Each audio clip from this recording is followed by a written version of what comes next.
The wind that morning carried with it the smell of damp earth and coal smoke, the kind of scent that settles into a town and lingers in the memory. On the main street, boards creaked beneath cautious boots, and the shop windows reflected back the gray sky like tarnished mirrors. Alma Whitlow walked there, her shawl drawn close, her white hair braided into a crown that seemed to invite stares as much as it shielded her face.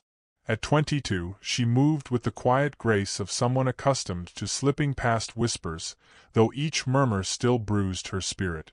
The townsfolk had long ago given her a name not spoken in her hearing: cursed girl, snow-haired bride nobody wanted. It was easier to bear silence than to challenge them, so Alma let their voices wash over her like wind across the prairie grass. Her father, Thomas, watched all of it from their modest cabin on the edge of town.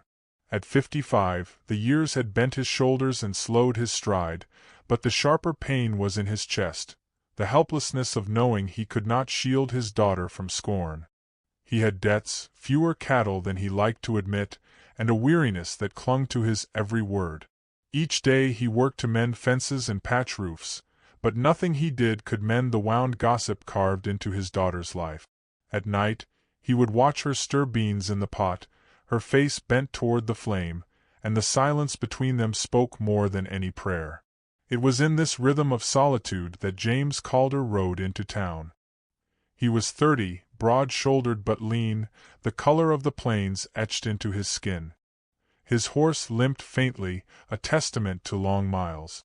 James dismounted in front of the mercantile, dust falling from his coat in faint clouds, and walked with the heavy gait of a man used to carrying his loneliness as if it were a pack on his back. When he stepped inside, his eyes met Alma's across a shelf of flour sacks. She froze, startled by the directness of his gaze. He did not flinch or glance away, did not trace the whiteness of her hair with suspicion like the others. He simply looked, calm and even, as though he were searching for something familiar in a strange land. The murmur of gossip prickled the air around them, sharp as broken glass. Alma's cheeks warmed. She dropped her eyes, lifted a small parcel of sugar, and hurried past him toward the counter. James lingered, buying his provisions with a steady voice, then left. Boots struck the boards outside in measured rhythm, a sound that seemed to follow her long after he was gone. That evening, the Whitlow cabin glowed with a dim light. Thomas sat by the fire, pipe in hand, when a knock rattled the door. Startled, Alma rose, her braid falling against her shoulder as she opened it. There stood James, hat in hand, his figure tall against the dusk. His presence filled the threshold with an odd gravity, as if the prairie itself had walked into their home. "Evening," he said, his voice low, weather-worn. He glanced from Alma to Thomas, then back again. "I won't waste words. I've land, a roof, and work enough for more than one set of hands. I'm tired of eating alone. You've got troubles of your own, I reckon. Maybe we can help each other." The words hung heavy, almost crude in their plainness, yet something in his tone softened them. He wasn't bargaining, he was confessing. Alma's heart raced, her lips parting as if to speak, but no sound came. Thomas leaned forward in his chair, eyes narrowing. "You're proposing, then," Thomas said, his voice brittle. James did not fidget or look away. "I need a woman," he answered simply, "and you both need shelter." The silence that followed was thick enough to choke on. Alma felt the weight of every rejection she had endured pressing at her back, urging her to mistrust, to flee. And yet in the firelight she saw the roughness of James's hands, the faint tremor of fatigue in his shoulders, and she recognized her own loneliness reflected there. He was not a man offering pity. He was a man offering his emptiness beside hers, as if the two might balance. Her father's gaze moved between them, torn between caution and desperation. He had lived long enough to know when Providence knocked in strange disguises. Alma swallowed, her throat dry, and found her voice.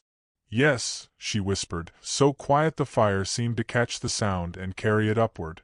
James inclined his head once, neither triumphant nor relieved, only resolved. Thomas exhaled, his hand trembling around the pipe's stem. The fire cracked, sparks rising like fleeting stars.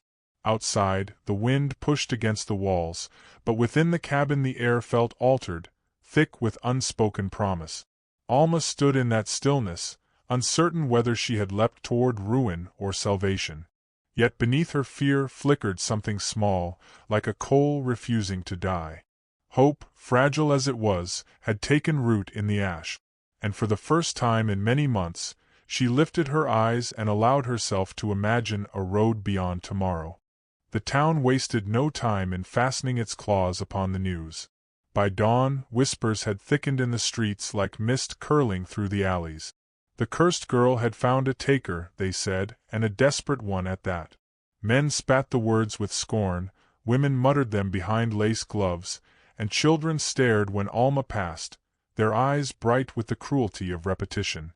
She had thought the gossip would dull after years of endurance, but now it flared hotter, sharpened by envy and disbelief.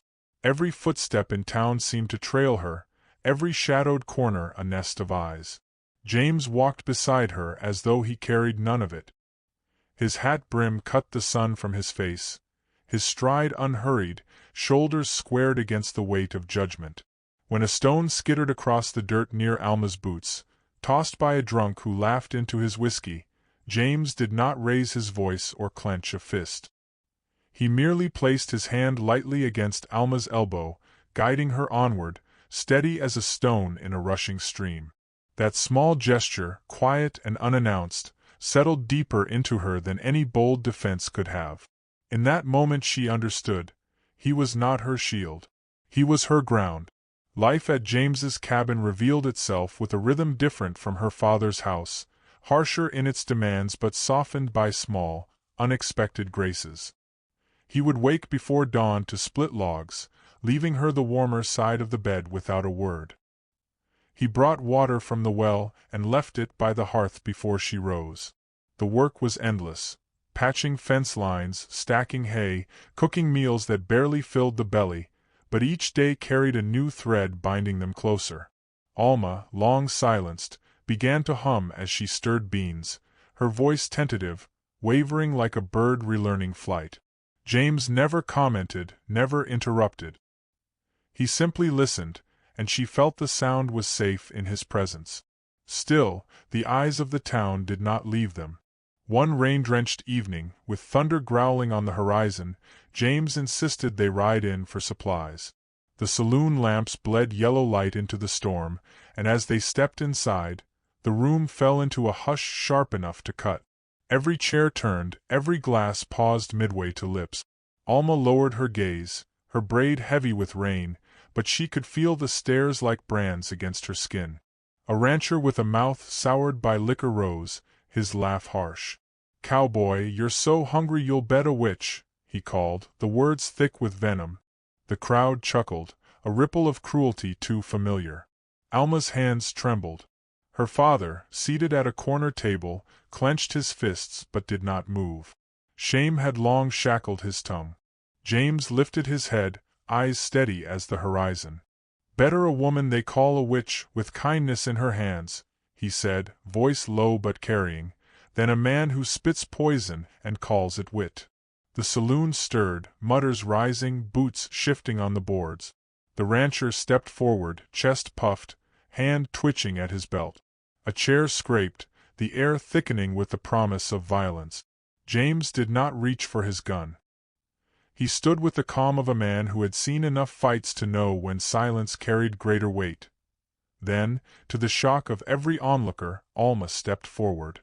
Her heart thundered, her knees quaked, yet something fierce unfurled within her chest. For years she had been the object of judgment, the vessel of whispers, but no longer would she bear it bent and voiceless.